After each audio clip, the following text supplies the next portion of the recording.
আসসালামু আলাইকুম বন্ধুরা, আশা করি সবাই ভালো আছেন এবং সুস্থ আছেন। গ্রামে বসে মায়ের হাতে গরম ভাত খেয়ে যদি ডলার কামাইতে পারেন, সময় এখন ফ্রিল্যান্সারদের। এই কথাটি লিখেছেন ফেসবুকে অ্যান্ড একটা ভিডিও পাবলিশ করেছেন ফারাবি হাফিজ ভাই। সো ফারাবি হাফিজ ভাইকে আপনারা স্ক্রিনে যে মানুষটিকে দেখতে পাচ্ছেন, আমার মনে হয় বাংলা ভাষাভাষীর মানুষ কম বেশি সবাই তাকে আপনারা জানেন এবং চিনেন। সো আমারও খুব পছন্দের একজন মানুষ ফারাবি হাফিজ ভাই। গতকাল একটা ভিডিও উনি পাবলিশ করেছেন। এই ভিডিওটা নিয়ে আপনার সাথে কিছু বিষয় আমি শেয়ার করতে চাই।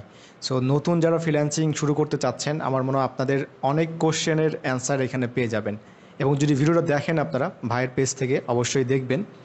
সো বেসিক্যালি উনি যখন ভিডিওটা রেকর্ড করে তখন উনি মানে প্লেনের ভিতরেই ছিল এবং প্লেনের ভিতর থেকে উনি ভিডিওটা রেকর্ড করছে। ফ্রিল্যান্সিং বিষয়টা আসলে কি, এটা যদি আমার মনে হয় যদি আপনাদের ডেফিনেশন দরকার হয়, জানতে হয়, তাহলে আমার মনে হয় ভিডিওটাতে দেখা উচিত আপনাদেরকে যে ফ্রিল্যান্সিংটা আসলে কি। ফ্রিল্যান্সিং মানে শুধুমাত্র গ্রাফিক ডিজাইন, বিষয়টা এটা না। ফ্রিল্যান্সিং মানে শুধুমাত্র যে ওয়েব ডিজাইন করতে হবে, মোবাইল অ্যাপ ডেভেলপমেন্ট করতে হবে, সফটওয়্যার বানাতে হবে, এই বিষয়গুলো না। সো এই বিষয়ে অলরেডি আমরা যারা কন্টেন্ট ক্রিয়েটর আছি, ফ্রিল্যান্সিং ইন্ডাস্ট্রিতে আছি, বিভিন্ন সময় বিভিন্ন ভিডিও আপনাদের সাথে শেয়ার করে থাকি। সো এই সকল মানুষ যখন আমাদের ফ্রিল্যান্সিং নিয়ে যখন কথা বলে তখন আসলে খুব ভালো লাগে, মানে ফিল প্রাউড, এবং আমার মনে হয় যে আসলে বলা উচিত এটা। আচ্ছা, ওনার মেন যে পয়েন্টটা ছিল, উনি যে কথাটা বলেছে, এটা ইনফরমেশনটা আসলে এটা আমাদের কাছে আসলে অজানা ছিল যে শুধুমাত্র আপনার ভিডিও ইমেজ বিক্রি করেই কিন্তু মানে 8 কোটি টাকা ইনকাম করা যায়। বিষয়টা হচ্ছে এমন। তো বেসিক্যালি এটা ছিল আসলে 2017-18 সালে যখন রোহিঙ্গা আসে। এটা মানে ফারাবি ভাইয়ের কথা উনি বলছে আর কি। ওনাদের এক বন্ধু, উনি রোহিঙ্গাদের বিভিন্ন ধরনের যে ওনারা যে মিয়ানমার থেকে যে আমাদের দেশে আসতেছে এবং তারা এখানে যে বিভিন্নভাবে যে বসবাস করার চেষ্টা করতেছে, ঘরবাড়ি বানাচ্ছে, এই বিষয়গুলো শরণার্থী হিসাবে তখন অনেক ভিডিও উনি রেকর্ড করতেছে এবং ড্রোনের মাধ্যমে, ঠিক আছে, ড্রোন ফ্লাই করে অ্যান্ড বিভিন্ন মানে ফুটেজ নিচ্ছে, ভিডিও নিচ্ছে, ফুটেজ নিচ্ছে, এই বিষয়গুলো নিচ্ছে। সো ফারাবি ভাই ওনার অফিসিয়াল কাজের জন্য ওখানে ওরা প্রায় 1 মাস মতো ছিল ওনারা। তো বন্ধুর সাথে দেখা হওয়ার পরে জিজ্ঞাসা করে যে আসলে সে কী করতেছে, এই যে ড্রোন উড়াচ্ছে, ভিডিও বানাচ্ছে, আসলে কী করতেছে এই বিষয়গুলো নিয়ে। তখন তার বন্ধু আসলে বলে যে কিছু না, বেকার বসে আছি, এই ভিডিও বানাচ্ছি, ইমেজ নিচ্ছে, এই বিষয়গুলো। পরবর্তীতে 3 মাস পরে যখন আবার দেখা হয় তার সাথে, তখন তিনি কথা সূত্রে জানতে পারে যে উনি যে ভিডিও এবং ইমেজগুলো নিয়েছে এগুলো আল জাজিরা থেকে শুরু করে CNN, BBC, এই ধরনের CNBC, বিভিন্ন ধরনের ইন্টারন্যাশনাল লেভেলের যে মিডিয়াগুলো আছে, অর্থাৎ জার্নালগুলো আছে, তাদের কাছে আসলে তারা বিক্রি করেছে, ঠিক আছে, এজেন্সি থ্রু দিয়ে তারা এগুলো বিক্রি করেছে। এবার এই প্রসেসিংটা কি, এটা আসলে আমাদের এইভাবে জানা নাই, আপনারা চাইলে জানতে পারেন। তার মানে ভিডিও ইমেজ বিক্রি করেছে এবং সবথেকে মজার বিষয় হলো এবং অবাক হওয়ার বিষয় হচ্ছে যে 8 কোটি টাকা এটা উনি বিক্রি করছে।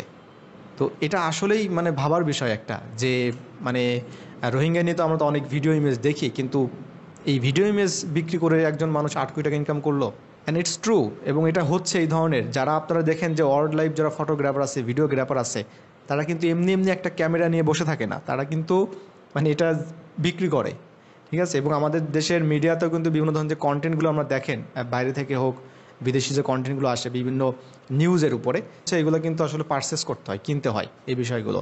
আমরা যেমন বিভিন্ন ধরনের ওয়েবসাইট আছে আমাদের, মিউজিক, তারপরে ইমেজ, ভিডিও আমাদের কিন্তু কিনতে হয়, আপনারা সবাই জানেন। এই যে কাজটা মানে ইমেজ ভিডিও উনি যে বিক্রি করলো, এই যে কাজটা উনি করলো, এটা ফ্রিল্যান্সিং। মানে আপনি আপনার একটা স্বাধীন পেশা এটা। তো আপনি এখান থেকে আপনি উপার্জন করতেছেন এবং অবশ্যই সেটা ডলার ইনকাম করতেছেন। এবং আরও একটা ইন্টারেস্টিং কথা বলেছে উনি, যেটা আমরা এখন সবাই মানে বললে বুঝতে পারি বিষয়গুলো, যেমনটা ঘুরতে ভালো লাগে, এটা একটা ফ্রিল্যান্সিং। বিষয়টা কেমন, বিষয়টা ঘুরতে ভালো লাগলে ফ্রিল্যান্সিং বিষয়টা যে আপনি এক জায়গায় ঘুরতে যাচ্ছেন, আপনার ঘোরাঘুরি করতে ভালো লাগে, আপনি সেখান থেকে কিছু ভিডিও নিচ্ছেন, কিছু ইমেজ নিচ্ছেন, সেগুলো আপনি আপনার ফেসবুকে, আপনার ইউটিউবে আপনি পোস্ট করতেছেন এবং ইউটিউব, ফেসবুক থেকে আপনার ইনকাম হচ্ছে। এটা ফ্রিল্যান্সিং। যে বিগত 15 বছর ধরে ওনারা প্রায় 10,000 মানুষ এটা প্রেজেন্টেশন প্র্যাকটিস করেছে নিউজের উপরে। তো সেখান থেকে দেখা যাচ্ছে যে এখন বর্তমানে 100 জনের মতো কাজ করে। তো 10,000 মানুষ যখন এটা একটা কোর্সে ইনরোল করে, সেখান থেকে 100 জন মানুষ রিয়েল কাজে আছে। বাকি মানুষগুলো কোথায় গেল? তারা তো স্বপ্ন নিয়ে আসছিল যে তারা বিভিন্ন টিভি চ্যানেলে তারা নিউজ প্রেজেন্টার হবে, তাই না? তো এটা আসলে কিন্তু হয় নাই। সো এটা কিন্তু একটা চ্যালেঞ্জের একটা ব্যাপার, মানে এখানে আপনাকে লেগে থাকতে হবে। উনি যে সুন্দর কথাটা বলছে, এটা কিন্তু আমরা সবাই বলে থাকি বা আপনাদেরকে বলি যে এটা কিন্তু লেগে থাকতে হবে আপনাকে। মানে আপনি একটা জিনিস করতেছেন তার মানে কিন্তু এটা আপনি সাকসেস হয়ে যাবেন, বিষয়টা কিন্তু এমন না। যে ফ্রিল্যান্সিং এমন একটা পেশা, এখানে আসলে শিক্ষাগত যোগ্যতা দরকার হয় না, সার্টিফিকেট দরকার হয় না। আপনি বাংলাদেশের কোন জেলায় বসবাস করেন, আপনি কি নিউ ইয়র্কে থাকেন কি ভোলায় থাকেন, এটা আসলে কোনো ব্যাপার না। সো আমার ইউনিভার্সিটির এক স্যার, উনি আমাদেরকে নেটওয়ার্কিংয়ের উপরে ক্লাস নিত। উনি প্রায় ক্লাসে আমাদেরকে একটা কথা বলতো, অ্যান্ড স্যারের বাসা ছিল আসলে বরিশাল, তো উনি বরিশালের ল্যাঙ্গুয়েজ মাঝে মাঝে ব্যবহার করতো মজা করে। তো উনি বলতো যে মানে অজ্ঞা কম্পিউটার আর লাইন, মানে ওই যে ক্যাবেল আর কি, তার এটা থাকলেই মানে তুমি ভোলা বসেও মনে করো যে তুমি বড়লোক হয়ে যেতে পারবা। মানে একটা কম্পিউটার আর একটা ইন্টারনেটের ক্যাবেল যদি থাকে তাহলে তুমি বড়লোক হয়ে যেতে পারবা, তুমি অনেক কিছু করতে পারবা। মানে এটা উনি বোঝানোর চেষ্টা করতো আর কি। তো ওই বিষয়টা তখন আমরা হয়তো ফ্রিল্যান্সিং বিষয়টা তখন চিন্তা ভাবনা করি নাই। আফটার গ্র্যাজুয়েশন আমরা চিন্তা ভাবনা করছি বিষয়টা। তো এখন কিন্তু অনেক অ্যাডভান্স, মানে এখন কিন্তু 6-7 মানে ছেলেমেয়েরাও কিন্তু ফ্রিল্যান্সিং বিষয়টা জানে। আর গত সপ্তাহে আমি একটা ভিডিও পাবলিশ করেছিলাম যে কেন আসলে ফ্রিল্যান্সিং শেখা উচিত বা ফ্রিল্যান্সিংয়ে কেন আসবেন। অ্যান্ড সেখানে আমি বলেছিলাম যে কেন বাংলাদেশ সরকার ফ্রিল্যান্সিংটাকে আসলে বেশি প্রমোট করে, বা অন্যান্য কান্ট্রি তারাও আসলে চায় তাদের ওখানে বিভিন্ন ধরনের এই টেকনোলজি বেজ ওয়ার্কার তৈরি হোক। এটা আসলে কেন, কারণটা হচ্ছে বাংলাদেশে গত অর্থ বছরে প্রায় 16,000 কোটি টাকা শুধুমাত্র এই ফ্রিল্যান্সিং থেকে আসছে। আর ফ্রিল্যান্সিং মানে কিন্তু শুধুমাত্র যে গ্রাফিক ডিজাইন, ওয়েব ডিজাইন না, মানে আপনি ইমেজ ভিডিও বিক্রি করছেন, ফেসবুক থেকে ইনকাম করতেছেন, ইউটিউব থেকে ইনকাম করতেছেন, সব কিছু, মানে এই সব কিছু ফ্রিল্যান্সিং।